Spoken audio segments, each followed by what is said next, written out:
Ammazza 7.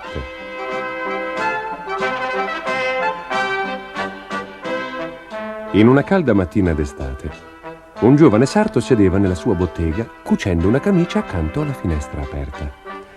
Era un sartorello qualunque e la sua vita era una vita qualunque, ma sognava sempre la gloria e l'avventura. Un giorno, diceva fra sé, farò qualcosa di importante.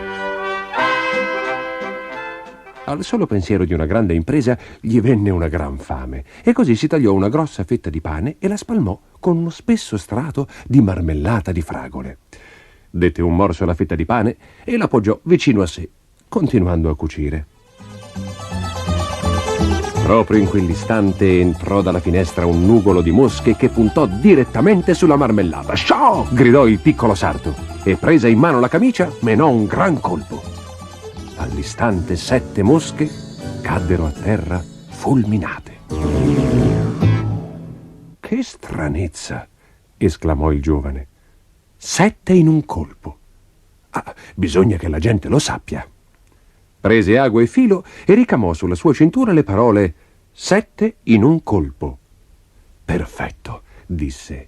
«Ora è il momento di andare in cerca di fortuna». Preparò un involto con delle uova sode, pane e formaggio e se ne andò per il mondo. Non era andato molto lontano quando vide un passerotto impigliato in un cespuglio di rovi. Lo liberò, se lo mise in tasca con garbo e continuò il suo cammino. Dopo aver camminato di buon passo per qualche ora lungo un tortuoso sentiero di montagna, inciampò all'improvviso nella punta di una scarpa enorme. Guardando in su vide un terrificante gigante che lo fissava furibondo. «Mi sei venuto addosso», tuonò il gigante.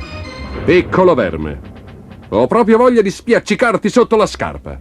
«Beh, gigante, mi dispiace di esserti venuto addosso», disse il sarto. «Ma non avresti dovuto piantare il tuo piedone sul mio cammino».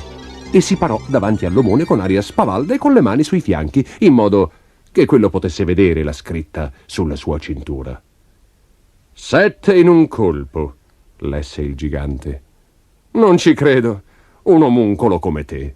Ma se sei veramente così forte, vediamo se sai fare questo». Raccolse una grossa pietra e con la sua mano gigantesca la schiacciò fino a farsi scrocchiare le nocche. La pietra si dissolse in polvere che lui sparse con noncuranza sul terreno. «Ma è facile», esclamò il sarto e fece finta di cercare anche lui una pietra, ma approfittando di un momento di distrazione del gigante, cavò di tasca un uovo sodo e lo strinse nel pugno. L'uovo si frantumò in 1000 pezzi. «Puah!» disse il gigante facendo finta di non essere impressionato. «Guarda qua, scommetto che non ti riesce di lanciare una pietra così lontano».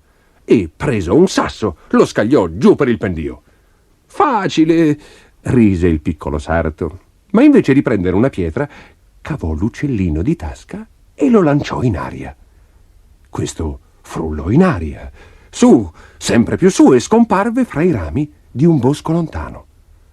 Il gigante fischiò pieno di ammirazione. Poi invitò il sarto a casa sua per fargli conoscere i giganti suoi fratelli. «Aiutami solo a portare un po' di legna per il fuoco, vuoi?» gli disse, sradicando a mani nude una grossa quercia. «Va bene, gigante. Tu prendi il tronco e io porterò i rami». Ma quando il gigante si fu messo il tronco sotto il braccio, il sartorello saltò su un ramo e lasciò che il gigante portasse tutto il peso fino all'ingresso della sua umida caverna. «Ora metto giù il tronco», avvisò il gigante. «Bene, e io metto giù i rami», rispose il sarto saltando a terra. Il gigante e i suoi fratelli offrirono al piccolo ospite un magnifico pranzo e un grande letto per dormire. Ma il materasso era così pieno di protuberanze che al sarto non riusciva di addormentarsi, perciò si alzò e si addormentò sotto il letto. Allo scoccare della mezzanotte venne svegliato dal suono delle voci dei giganti. «7 in un colpo! Gliela faremo vedere noi allo sbruffone!» E levando in alto i loro bastoni, li scaricarono selvaggiamente sul materasso. Rannicchiato sotto il letto, il povero sartino aveva paura perfino di respirare. Poi i giganti se ne andarono e il coraggio gli ritornò. Quando poi sentì che si furono addormentati profondamente, irruppe nella loro stanza, si rizzò davanti a loro in tutta la sua statura e con le mani sui fianchi gridò con quanto fiato aveva: «Così credevate di potermi uccidere, eh? Proprio me, che ne ho ammazzati 7 in un colpo!» I giganti si svegliarono di soprassalto e furono così terrorizzati nel vedere il sarto ancora vivo che saltarono fuori dai letti e fuggirono dalla caverna. E fino ad oggi nessuno li ha più rivisti. La gente del luogo fu felice di sapere che i giganti se n'erano andati per sempre e la fama del sarto cominciò a diffondersi nel paese. Perfino il re lesse le prodezze dell'uccisore di giganti. «Se riesci ad ammazzarne 7 in un colpo», disse, «sarà anche capace di uccidere i 2 orchi che scorrazzano nella foresta reale». «Conducetelo da me e lo nominerò comandante dell'esercito». 3 giorni dopo, il piccolo sarto, alla testa dell'esercito del re, giungeva sul limitare della foresta reale. Si tolse la giacca, si arrotolò le maniche della camicia e volle inoltrarsi da solo nella foresta. I 2 orchi giacevano profondamente addormentati sotto un albero. Quando il sartino li vide, si riempì le tasche di sassi e si arrampicò sui rami sopra di loro. Poi lasciò cadere il sasso più grosso sul petto dell'orco più grosso. «Perché diavolo mi hai colpito?» grugnì l'orco al suo amico. «Ah, io non ti ho nemmeno sfiorato», sbadigliò l'altro e si riaddormentò di colpo. Allora il sarto fece cadere un secondo sasso sul secondo orco. «E tu perché mi hai colpito?» brontolò l'altro. «Ma se non ti ho toccato!» Il sarto lanciò un terzo sasso sul primo orco.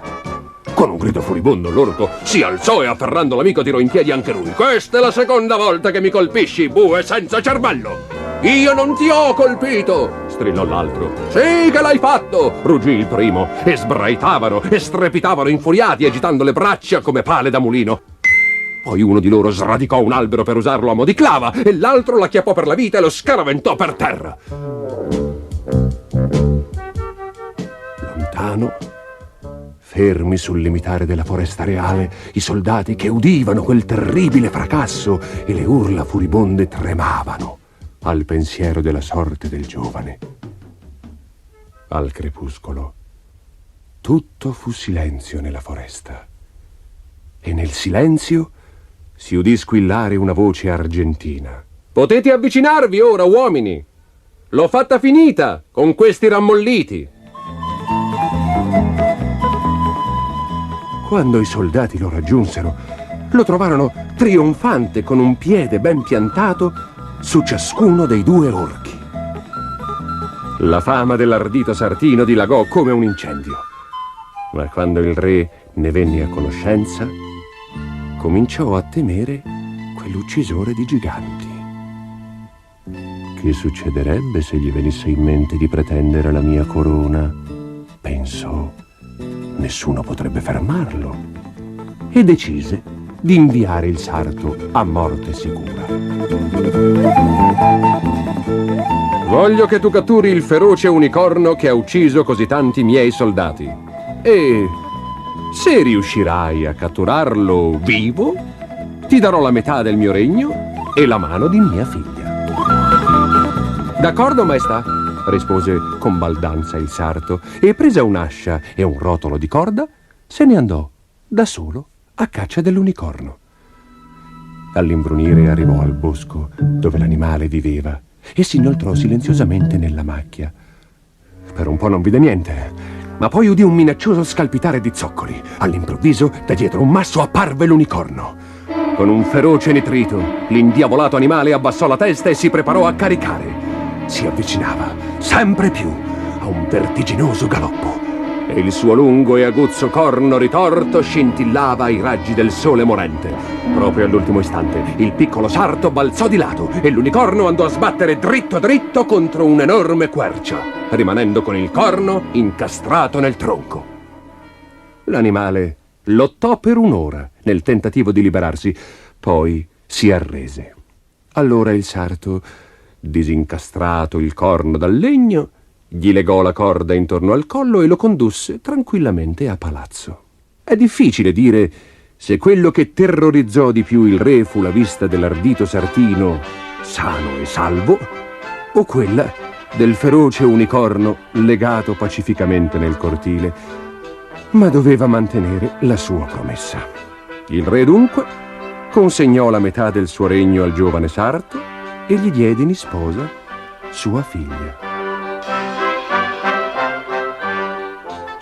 In 7 anni ebbero 7 figli e quando il vecchio re morì, l'ardito Sartorello regnò sul paese per il resto dei suoi giorni in pace e senza noie.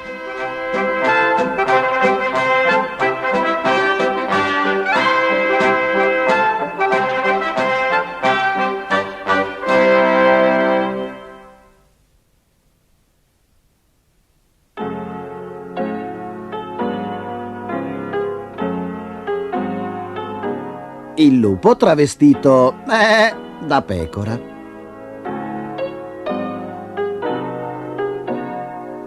Il vecchio lupo era di pessimo umore. Si era fatto male a una zampa ed era immobilizzato su una sedia a dondolo già da una settimana, senza poter andare a caccia. Non c'era più niente da mangiare in casa e il suo stomaco rumoreggiava in modo preoccupante. Per colmo di sfortuna, poi, proprio sotto il suo naso brucava un gregge di saporitissimi agnelli. Guardò i resti del suo ultimo pasto. Una pelle di pecora sporca e qualche osso già masticato centinaia di volte. Non ha nemmeno più l'odore del cibo ormai, mugugnò e disgustato gli diede un calcio. Ad un tratto gli balenò un'idea meravigliosa. Ma perché non ci ho pensato prima? Se mi travesto da pecora non avrò bisogno di andare a caccia. Dovrò solo intrufolarmi in mezzo al gregge e scegliere l'agnellino grasso che mi piacerà di più. E con un largo sorriso sul muso si aggiustò la pelle di pecora sulle spalle. Verso sera il lupo se ne andò zoppicando sul prato, si intrufolò nel gregge e attese la notte. L'inganno funzionò. E come? Il pastore, non riconoscendolo, lo lasciò entrare nel recinto con le altre pecore vere. Il vecchio lupo teneva la testa bassa e perciò non si accorse del lungo coltello infilato nella cintola del pastore. «È parecchio che la mia famiglia non mangia del montone fresco», stava pensando il pastore provando il filo della lama. «Stasera offrirò loro un festino degno di un re». Con un balzo afferrò l'animale più grosso del gregge e gli tagliò la gola. Quando rivoltò l'animale, si accorse che aveva sgozzato una pelle di pecora, sotto la quale c'era il suo vecchio nemico, il lupo, che se la dette a gambe. Il pastore gli gridò sghignazzando: «Vecchia carogna, ti è andata male stavolta, eh? Stai lontano dal mio gregge, perché se ti acchiappo mi farò un bel arrostino di lupo!»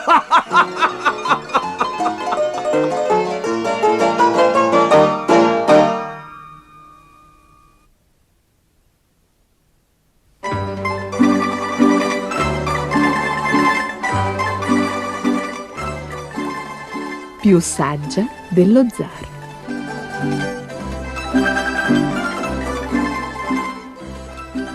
Ogni giorno, nel tragitto dal palazzo alla cattedrale, la carrozza dello zar passava davanti a una povera casa di contadini. Un certo giorno lo zar vide il contadino che, appoggiato allo steccato, fumava la pipa e fece fermare la carrozza per parlargli. L'uomo cadde in ginocchio. «Oh, graziosa maestà, fermando qui la tua carrozza tu rendi a me e alla mia fattoria e alla più piccola zolla della mia terra il più grande degli onori». Lo zar indietreggiò. «Tu non parli come un contadino. dove hai appreso le buone maniere? Mia figlia dice che le parole sono l'unica cosa davvero preziosa che noi possediamo e che perciò dobbiamo usarle bene. Una ragazza saggia, tua figlia. Oh, sire, esclamò il contadino, è l'essere più saggio di tutta la Russia. Non so da chi abbia preso. Io, per me, non ho molto cervello. L'essere più saggio di tutta la Russia, dici? Ripeté lo zar, arricciandosi i lunghi baffi. Certo, sire. Più saggia di me? Oh, il contadino deglutì. Cosa mai ho detto? Ma lo zar era già risalito in carrozza e si era allontanato a grande velocità. Quel giorno stesso, verso sera, lo zar ritornò. «Ehi, contadino!» chiamò sporgendosi dalla carrozza con un cesto di uova in mano. «La tua saggia figlia può fare qualcosa per me, ma guai a lei se non lo farà. Dalle queste 3 dozzine di uova e dille di farle schiudere per domattina». E si allontanò in una nuvola di polvere. Il contadino rimase come un allocco a fissare il cesto di uova. Erano di un rosso brillante. «Ma che uova sono?» chiese a sua figlia rientrando in casa. Essa ne prese uno in mano e lo soppesò. «Sono uova sode dipinte di rosso. Ecco cosa sono. Non posso farle schiudere». Oh, lo sapevo che lo zar ci avrebbe puniti. Sta solo cercando una scusa per castigarci. Ma la figlia disse: «Troverò io qualche rimedio, non ti preoccupare». Il mattino seguente, la carrozza dello zar si fermò davanti allo steccato della fattoria. Lo zar guardò fuori e fu preso da un grande stupore. La figlia del contadino, infatti, era nel campo e seminava fagioli bolliti. E mentre seminava, cantava: «Pianto fagioli bolliti quest'anno, ma chissà poi se cresceranno». «Tuo padre mi aveva detto che sei una ragazza saggia», le disse lo zar, «ma devi invece essere un idiota per seminare fagioli bolliti. Che cosa ti aspetti da un simile raccolto?» Esattamente quello che si aspettava il buon zar quando mi ha chiesto di far schiudere delle uova sode, signore. Lo zar arrossì e si affrettò ad andarsene, riconoscendo che la ragazza lo aveva battuto con le sue stesse armi. Quando il giorno dopo il contadino aprì la porta della sua casetta, trovò un rocchetto di filo sulla soglia insieme a un biglietto da visita dello zar, dai bordi dorati. Il messaggio diceva: «Dì alla tua saggia figlia di farmi 2 vele per la mia nave che salpa domani, o vi manderò entrambi in Siberia». Il vecchio contadino si strappò i capelli. «Oh, cosa faremo, figlia mia?» La figlia si mise il rocchetto di cotone in tasca. «Non crucciarti, papà», gli disse scrivendo qualcosa sul retro del biglietto da visita. «Porta questo messaggio a palazzo». Strappò un ramoscello da un albero di mele e lo mise nella busta. Il suo biglietto diceva: «Sicuramente voi sapete quanto sia povero mio padre. Temo che non possa comprare un arcolaio e un telaio, ma se il buon zar me li vorrà fare con questo ramoscello, io sarò felice di tessere le vele per la sua nave con un solo rocchetto di filo». Quando lo zar lesse il messaggio, scoppiò in una risata. «In fede mia, questa è davvero una ragazza intelligente». E chiamò un messaggero. «Porta questo bicchiere da vino a quella misera piccola fattoria sulla strada a nord. Dì alla ragazza che abita lì che se riesce a vuotare il mare con questo bicchiere prima di domattina, io la sposerò». Quando la ragazza udì il messaggio, rise ad alta voce, prese lo sgabellino che stava sotto il tavolo di cucina e con il cavallo del messo andò fino a palazzo. Inchinandosi profondamente davanti allo zar, si sedette sullo sgabello. «Carissimo zar», disse, «tutta la Russia vi ama e io vi amo più di tutta la Russia. Niente mi farebbe più piacere che compiacervi, ma ho un piccolo problema che mi impedisce di svuotare il mare stanotte». Ah ah! Esclamò lo zar. Non sei così intelligente dopo tutto, eh? No, non sono affatto intelligente, però io posso vuotare il mare, ma appena avrò finito, i fiumi lo riempiranno di nuovo. Quindi, se voi riuscite ad arginare tutti i fiumi del mondo con questo sgabello, io volentieri vuoterò il mare con un calice da vino. Lo zar rise deliziato. Per il cielo, tuo padre aveva proprio ragione. Sei più saggia di me. Ma io sono abbastanza saggio da riconoscere una buona sposa quando ne vedo una. E per provartelo ti sposerò oggi stesso. La fanciulla reclinò il capo da un lato, pensosa. Io accetterò, Altezza Reale, se voi mi farete una promessa. Cosa? Impertinente. Beh, cosa vuoi? Promettetemi che se in qualsiasi momento vi stancaste di me e voleste mandarmi via, mi lascerete portare con me la cosa che amo di più. È tutto qui? Vai a vestirti, ti aspetterò in chiesa.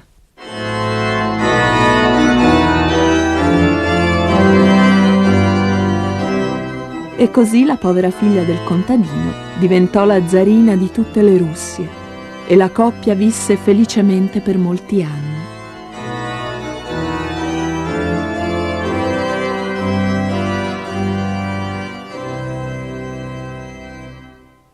Ma invecchiando lo zar divenne scontroso e inquieto e attaccava briga con tutti, perfino con la zarina. Ti credi tanto intelligente, eh? Sbottò un giorno. Beh, allora torna da dove sei venuta e porta con te la tua sapienza. Sono stufo di te, vattene! La zarina fece un inchino al marito e si tolse la corona. Va bene, caro, sia come tu vuoi, ma prima bevi un bicchiere di vino con me. Quando furono portati i bicchieri, lei versò un sonnifero in quello dello zar e un minuto dopo egli era sdraiato sul trono e russava. La zarina fece portare un grosso baule, ci mise dentro lo zar e lo chiuse a chiave. Poi chiamò i servi di palazzo che lo caricarono su una carrozza. La zarina si tolse il suo bel vestito e indossò i suoi vecchi abiti rammendati da contadina. Infine guidò ella stessa la carrozza fino alla fattoria. Quando lo zar si svegliò, giaceva su un materasso di paglia posto sul pavimento di una misera capanna. Cosa ci faccio qui? Come hai osato rapire lo zar di tutte le Russie? Morirai per quello che hai fatto, o donna impudente! Ma, mio caro marito, disse lei alzando gli occhi dal cucito, nel giorno delle nostre nozze, mi hai fatto una promessa, ed era che, se tu mi avessi scacciata, io avrei potuto portare con me la cosa che amavo di più. Ebbene, tu sei quella cosa. Solo allora lo zar capì fino in fondo la fortuna di avere una moglie così saggia e meravigliosa.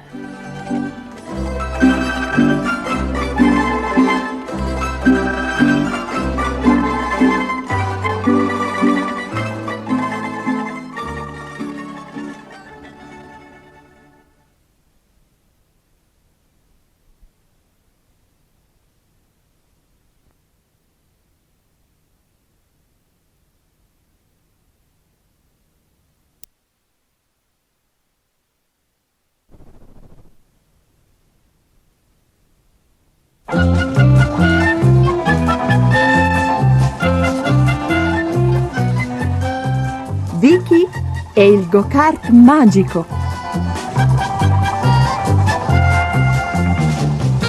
Per il suo 6° compleanno Vicky ricevette in dono un go-kart nuovo fiammante. Non vedo l'ora di provarlo, esclamò. Infatti, dopo colazione sfrecciava già per la strada strombettando. Ma poi accadde una cosa molto strana. Il go-kart svoltò all'improvviso in un sentiero. «Ferma, ferma!» gridò Vicky mentre si inoltravano in un campo. Si fermarono contro un enorme pagliaio. «Così impari a non correre tanto». Un go-kart che parla, ansimò Vicky. «Oh, io non sono un go-kart qualunque, e questo è un campo magico».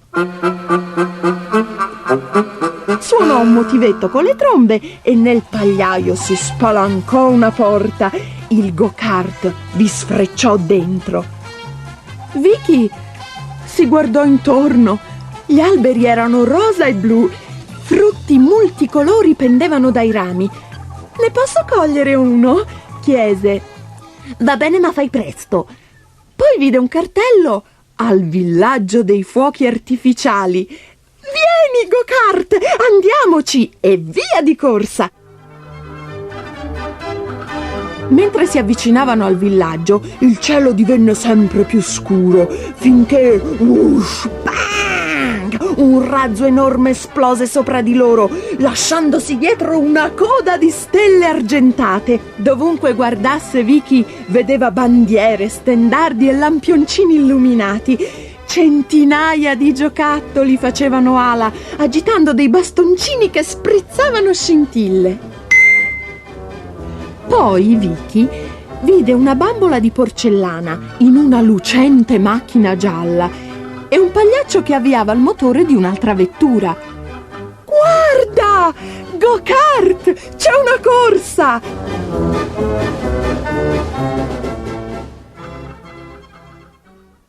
Vicky e il go-kart si allinearono alla partenza. Avevano accanto uno scoiattolo con un buffo berretto, affaccendato a pulirsi gli occhialoni.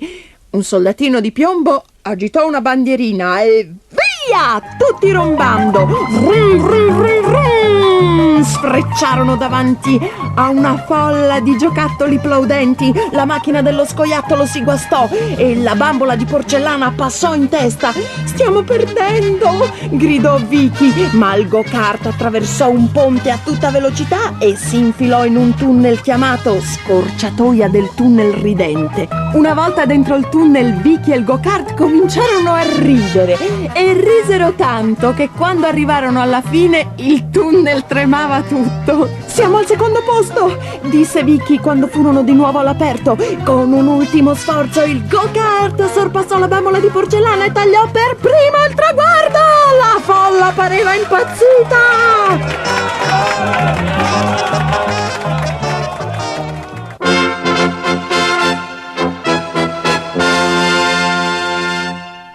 «Ho il piacere di offrirvi una scatola di fuochi d'artificio perenni», disse a Vicky un principe burattino. «Che bellezza! Con questi fuochi avrò sempre il garage illuminato!» esclamò il go-kart. Sì, quello fu di certo il compleanno più felice di Vicky.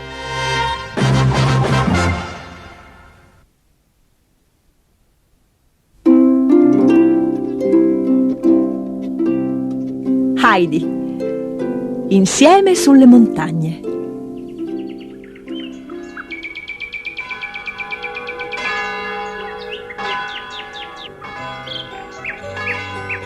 Quando Heidi si svegliò nella baita del nonno, nella valle suonavano le campane e gli uccellini cantavano felici. Dopo colazione si preparò per andare a far visita alla nonna di Peter. Corse a perdifiato giù per il sentiero finché la piccola casetta non fu in vista. Che strano! Qualcuno è entrato in casa correndo proprio come faceva Heidi. «Sono io, nonna! Sono io, Heidi!» esclamò lei, abbracciando la vecchia signora e coprendola di baci. La nonnina non riusciva a credere che fosse proprio lei finché non se ne accertò con le sue stesse mani che passò sui riccioli di Heidi. Intanto la bambina raccontava della sua vita a Francoforte. «Figuratevi che non ci sono alberi, né fiori, né capre, né montagne, solo grandi edifici di pietra con le finestre chiuse. Per forza, Clara non è mai stata bene».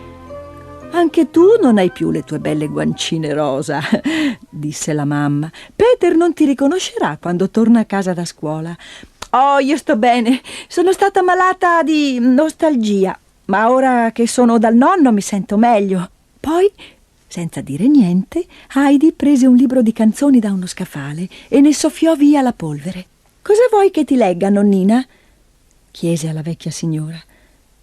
Quello che vuoi, bambina, quello che vuoi, ma sai leggere davvero, Heidi?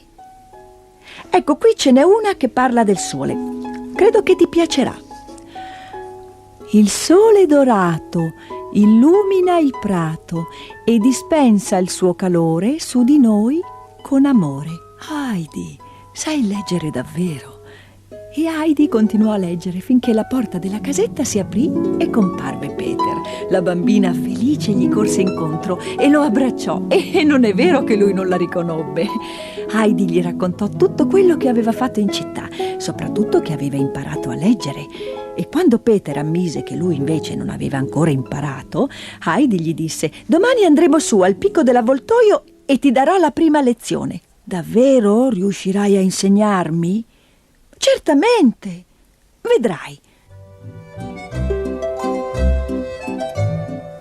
Per tutta l'estate Heidi, Peter e le capre vagarono per l'alpeggio, su oltre la baita del nonno. Heidi vide di nuovo i fiori e gli uccelli e tutte le cose che le erano mancate tanto e per le quali aveva sospirato laggiù a Francoforte. Nessuno al mondo era più felice di lei, ad eccezione forse di Peter. Con l'aiuto della bambina, egli un poco ogni giorno imparò a leggere. Prima le lettere, poi le parole, poi le frasi, finché poté leggere correttamente i libri della nonnina. Poi, un giorno, mentre Heidi stava giocando fuori dalla baita, vide una piccola carovana salire dal villaggio e mise un'esclamazione così acuta che il nonno uscì di corsa a vedere che cosa era successo. «Sono arrivati! Sono arrivati! Finalmente! Guarda, nonno, guarda!» La processione si inerpicava lentamente lungo il sentiero. Davanti c'erano due uomini che portavano una specie di portantina con dentro una fanciulla avviluppata in scialli e coperte. Dietro di loro una signora cavalcava un bel cavallo bianco e per ultimo veniva un uomo che spingeva una seggiola a rotelle vuota ed era carico di cappotti e pacchettini. Quando arrivarono alla baita, Heidi si slanciò verso di loro e baciò la fanciulla seduta nella portantina. Era Clara, la sua amica di Francoforte, e sul cavallo c'era la nonna di Clara. «Che casa deliziosa avete, nonno!» esclamò la vecchia signora smontando da cavallo. «Non mi stupisce che Heidi avesse tanta voglia di tornarci». «Ti piace, Clara?» chiese Heidi tutta eccitata. Clara si guardò intorno sbalordita. Non aveva mai visto niente di più bello. «Posso rimanere qui per sempre?» chiese alla nonna. «Beh, non so se puoi starci proprio per sempre, ma se il nonno è d'accordo puoi rimanere senz'altro per un po'». «Ti prego, di sì!» implorò Heidi. Il vecchio sorrise. «Ma certo che puoi rimanere, Clara». Infine tutti andarono a fare uno spuntino a base di latte e formaggio abbrustolito e restò inteso che la nonna di Clara sarebbe tornata a prendere la nipote un mese dopo. Quella sera, dopo il tramonto, il nonno portò Clara su per la scala fino al solaio dove dormiva Heidi. «Forse sembrerà un po' strano a una signorina come te», disse, «ma credo che ti troverai bene quassù». «È come un sogno», disse Clara. «Heidi mi ha parlato tanto del suo letto di fieno e della finestrella rotonda, ma non avrei mai immaginato di poter vedere con i miei occhi tutta la vallata. È proprio come m'hai descritto, sai, Heidi? Solo è ancora più bello.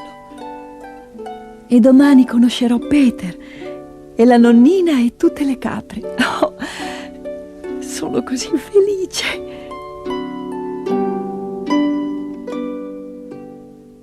Ma Peter non era contento. gli pareva che Heidi lo mettesse da parte per Clara. E quando al mattino si presentò alla baita, consentì di malavoglia ad aiutare Heidi a spingere la sedia a rotelle su per il ripido sentiero. Quando si sedettero a far colazione, la sua gelosia divenne così forte che, non visto, in un impeto di rabbia, si slanciò sulla sedia a rotelle, tolse il freno e le dette uno spintone. La seggiola rotolò per il pendio, sempre più velocemente. In un lampo fu sull'orlo del burrone e precipitò, fracassandosi in 1000 pezzi sulle rocce sottostanti. «Oh, la mia sedia!» gridò Clara inorridita. «Come farò a scendere a valle?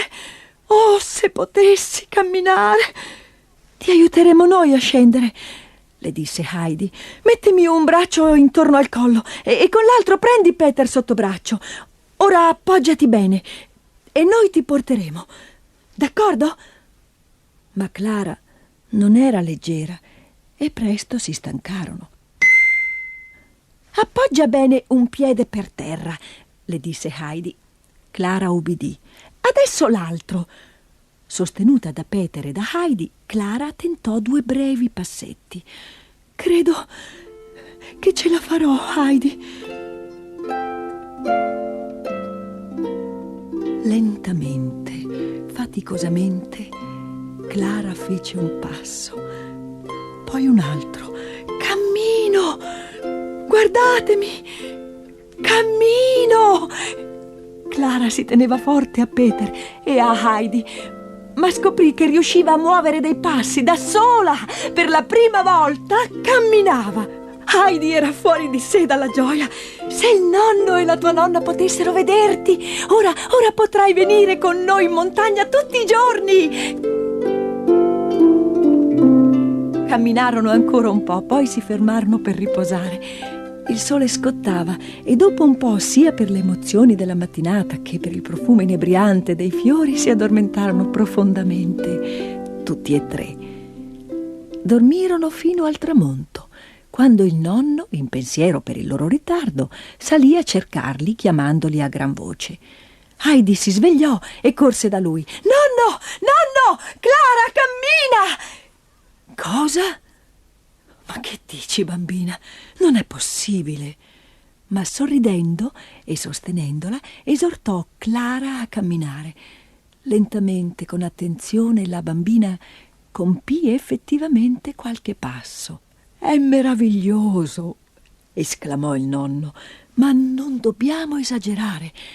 E presa Clara fra le braccia, la portò fino alla baita. Subito, il mattino dopo, il nonno disse che avrebbe scritto alla nonna di Clara di venire, perché aveva qualcosa di molto speciale da comunicarle. I giorni che seguirono furono forse i più felici che Heidi avesse trascorso. Ogni mattino Clara si svegliava sentendosi meglio e più forte, e ogni volta riusciva a camminare di più. Passarono diversi giorni. Poi la nonna scrisse che sarebbe arrivata l'indomani con il padre di Clara, il signor Sesemann. Sedute su una panca davanti alla baita, Heidi e Clara aspettavano i loro ospiti. Infine arrivarono. «Come?» si stupì la nonna quando vide Clara. «Come mai non sei sulla tua sedia a rotelle?» Allora, aiutata da Heidi, Clara si alzò in piedi e abbracciò la nonna. Il signor Sesemann rise lì a fissare la figlia con gli occhi pieni di lacrime. «Non mi riconosci, papà? Sono cambiata così tanto!» rise Clara. «Clara!» Sua figlia, abbronzata e piena di salute, i capelli dorati dal sole, gli stava venendo incontro camminando lungo il sentiero. Corse da lei e la prese fra le braccia. «Ma sei davvero tu, mia cara?» «Sì, papà», rise Clara. Poi si fece seria. «La mia seggiola si è rotta su all'alpeggio e così Peter e Heidi hanno dovuto riportarmi a braccia, ma facevano così tanta fatica.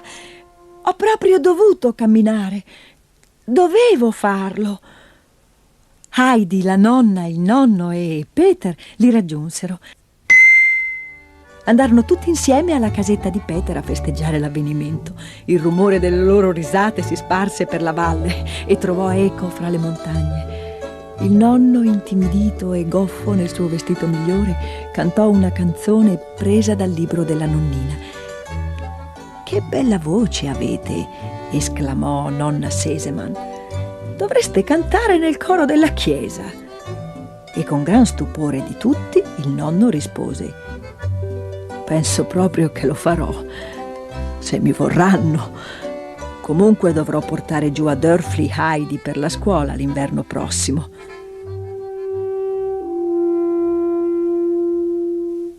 Solo Peter restava fuori dall'allegria generale. Si sentiva colpevole per aver spinto la sedia di Clara giù dal burrone. «Vieni qui, ragazzo», lo invitò nonna Sesemann. «Voglio ringraziarti perché anche tu hai aiutato Clara a camminare e ti meriti un premio». «No», disse lui quasi in lacrime. «Io avrei dovuto aiutare Clara. Invece ho spinto la sedia giù dal burrone perché ero geloso. Non è stato un incidente. Heidi lo sa, ma non l'ha detto perché è mia amica, ma io so di avere fatto male e mi dispiace tanto». Tutto scosso, Peter aspettava la reazione della nonna.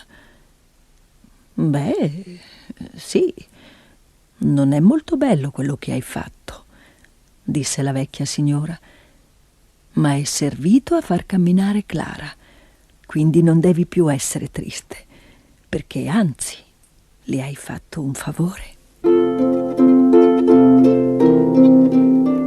Presto, troppo presto, arrivò l'ora di partire. Il signor Sesemann e la nonna avevano già deciso di portare Clara con loro. Al momento di salutarsi, molte lacrime furono versate, ma la nonna disse che la prossima estate Clara sarebbe tornata a stare col nonno, con Heidi e con Peter, nella loro bella casa fra le montagne.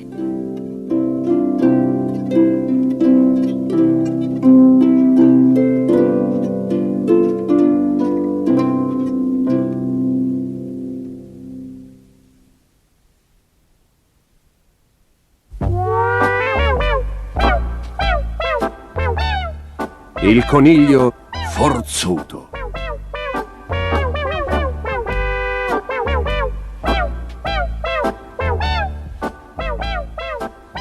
Riuscite ad immaginare niente di più ridicolo di un elefante e un coniglio che fanno il tiro alla fune?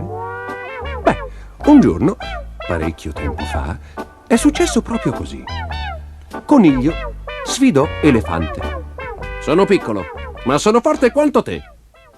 Naturalmente Elefante rise a più non posso con la sua lunga proboscide e continuò a fare il bagno nel fiume.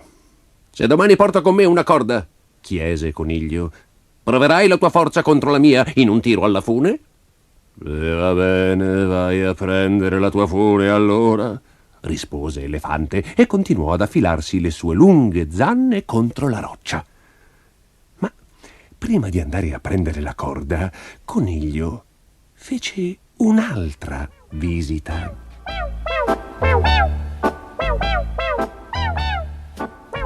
Ippopotamo stava facendo colazione sui pascoli alti, come era abitudine degli ippopotami a quei tempi.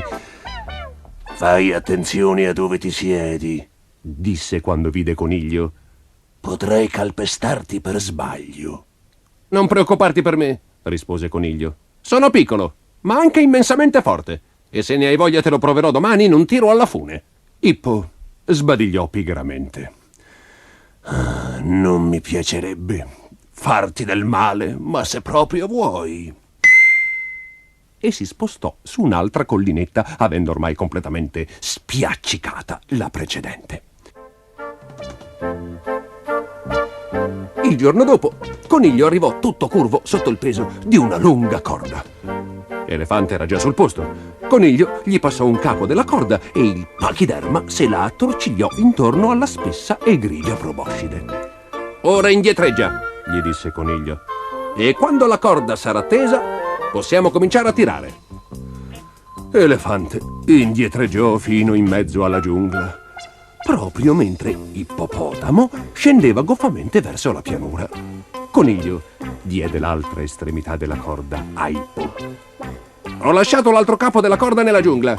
Indietreggia. E quando la corda sarà tesa, comincia a tirare». Ippo legò la corda intorno ai suoi 4 dentoni e serrò forte la mascella. Poi anche lui indietreggiò nella giungla per far tendere la corda. Il tiro alla fune era iniziato. Elefante cominciò a tirare senza troppa forza, per non far male a Coniglio. Ma anche Ippopotamo tirò senza troppa forza, per non far male a Coniglio. La corda vibrava, ma senza molta convinzione. «Beh, chi l'avrebbe detto che quel tipetto fosse così forte?» pensò Elefante, e tirò un po' più forte. «Ma chi si immaginava che Coniglio sapesse tenere così bene la posizione con quelle piccole zampe pelose?» pensò Ippo, e anche lui tirò un po' più forte. «Ma che succede? Mi ha fatto quasi perdere l'equilibrio», esclamò Elefante. «Ora tirerò con tutta la mia forza». «Ma che succede? Mi ha fatto quasi ruzzolare», esclamò Ippo. «Farò meglio a usare tutta la mia forza». E così Elefante e Ippopotamo tirarono a più non posso. Tiravano, grugnivano e sbuffavano, ma nessuno dei due riusciva ad andare in vantaggio. Il tiro alla fune durò 3 giorni interi, con le 2 grosse bestie ancorate nel punto in cui avevano piantato i loro piedoni. Dapprima Coniglio si divertì allo spettacolo, ma dopo 3 giorni cominciò ad annoiarsi. Allora morsicò la corda. Un enorme crack rimbombò nella giungla allo spezzarsi della corda. Elefante volò all'indietro e atterrò in un cespuglio pieno di spine, e Ippo venne scagliato per aria e atterrò nel fiume fangoso. Ed è per questo che da quel giorno Elefante sradica gli alberi in cerca del forzuto coniglio che ferì il suo orgoglio e il suo posteriore in un cespuglio di rovi. Ed è da quel giorno che Ippopotamo si nasconde nel fiume e si rifiuta di uscire prima che faccia buio. Non vorrei incontrare il coniglio forzuto.